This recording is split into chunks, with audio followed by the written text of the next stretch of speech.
Hi and welcome. In our previous tutorial, we learned what the factory pattern is, and we learned about the bean factory of Spring. In this tutorial, we're going to go hands-on. We're going to write code which uses the bean factory to instantiate the objects that we want. So first, let me start off with writing a class with a main method that kicks off the execution of our application. So I will create a package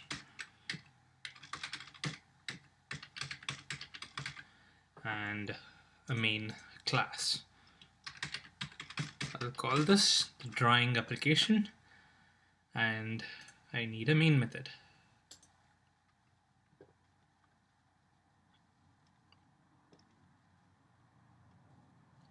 In this drawing application, I will be drawing some shapes. So first let me create a triangle shape, create a new class, call this triangle. I don't need a main method for this one. This triangle, very simple as of now, it'll just have a public void draw.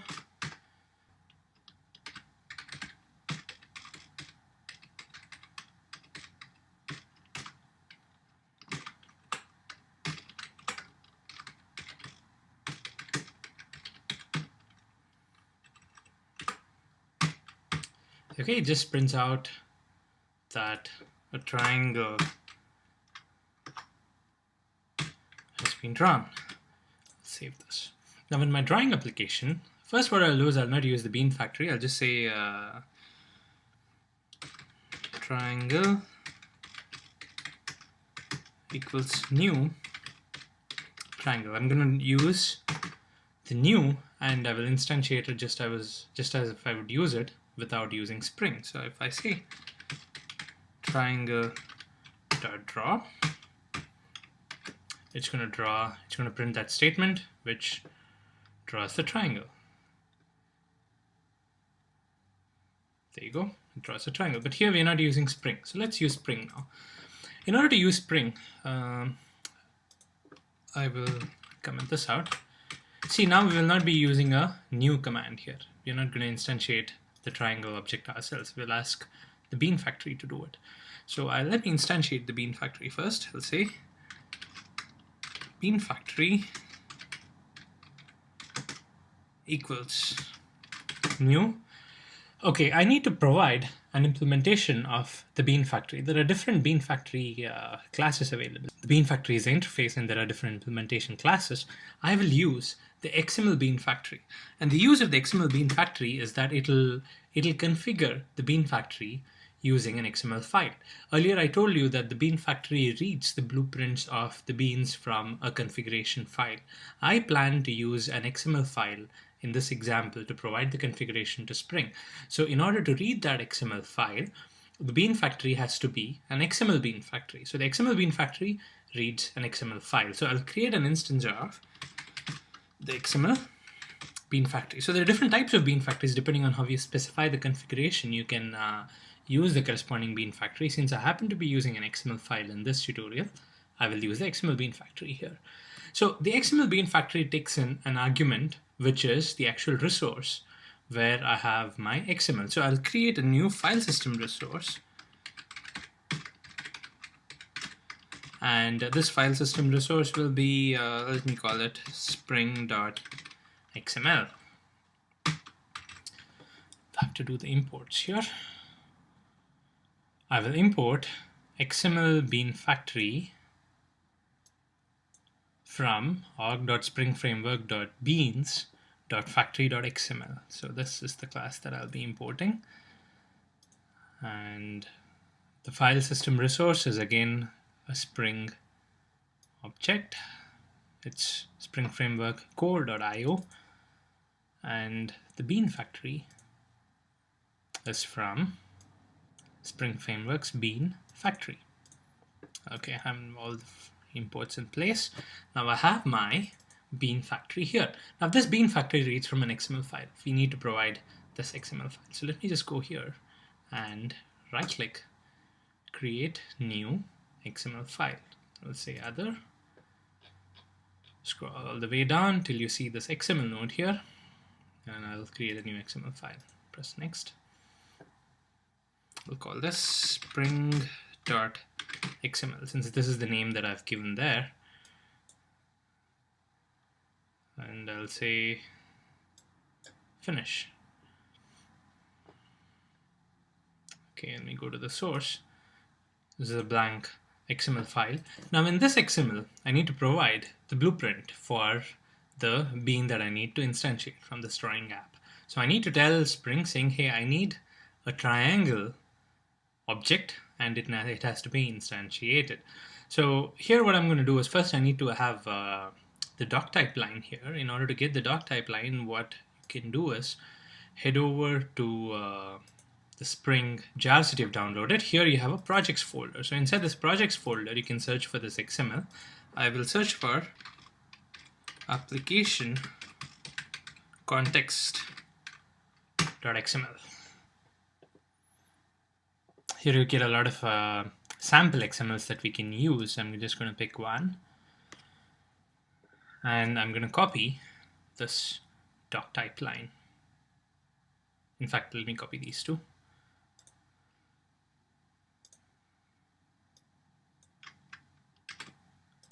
Okay, so now I have the doc type here, so we know that this is a Spring XML.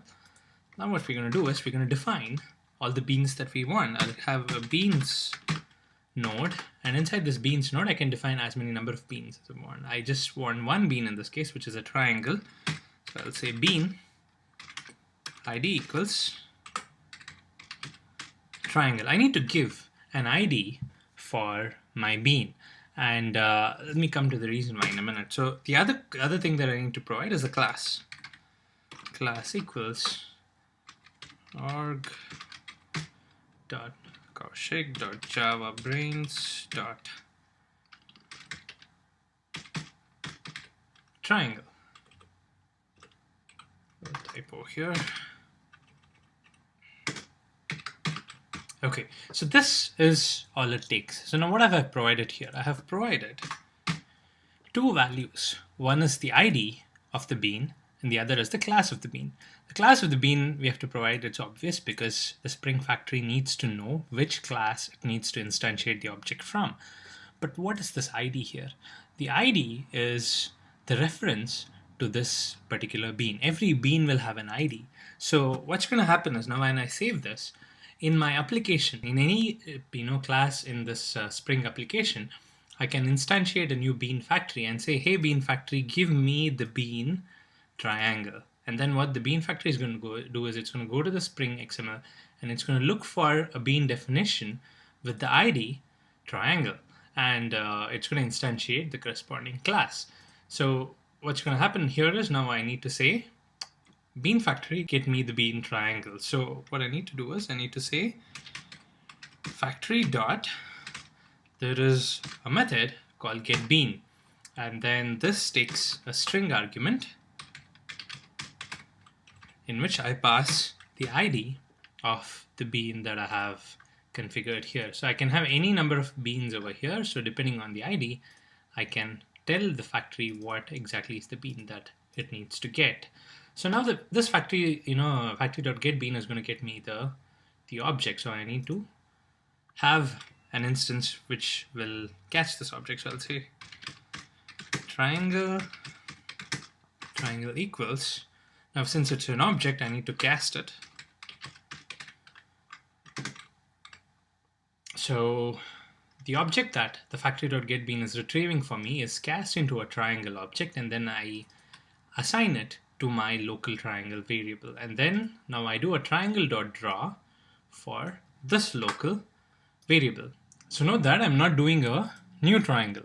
That's what I did earlier. Now I'm not doing that. Now what I'm doing is I'm asking the bean factory to get me a bean. So since this is a object that's created by Spring, this will be inside the Spring container. But I have a reference to this object which is inside the Spring container, and I'm calling a method of that object. So let's run this and see how this works. There you go. You get a triangle run message. So it's run the draw method of this object that's inside the Spring container. Now we might be wondering, why are we doing all this? Instead of using just one line of code, why are we performing this circus act of getting this object from Spring? Now the advantage is not obvious in this case because triangle is a very simple class. It really has nothing except for this method. But the point here is that what I'm providing here is a blueprint for the object. So the more complex the object becomes, the more detailed the blueprint becomes, and the more advantage you see in this whole method of getting the object from Spring. So you can have a very complicated object and you can instantiate the object completely just by defining the whole thing inside the Spring.xml. And once you define it in one place, it can be instantiated in as many classes as you want. And then when you make a call, the object that you get is going to be perfectly as per your specification depending on what you have defined in this Spring.xml. So again, since it's a very simple class, the advantage is not obvious, but you will see how this helps in the subsequent tutorials.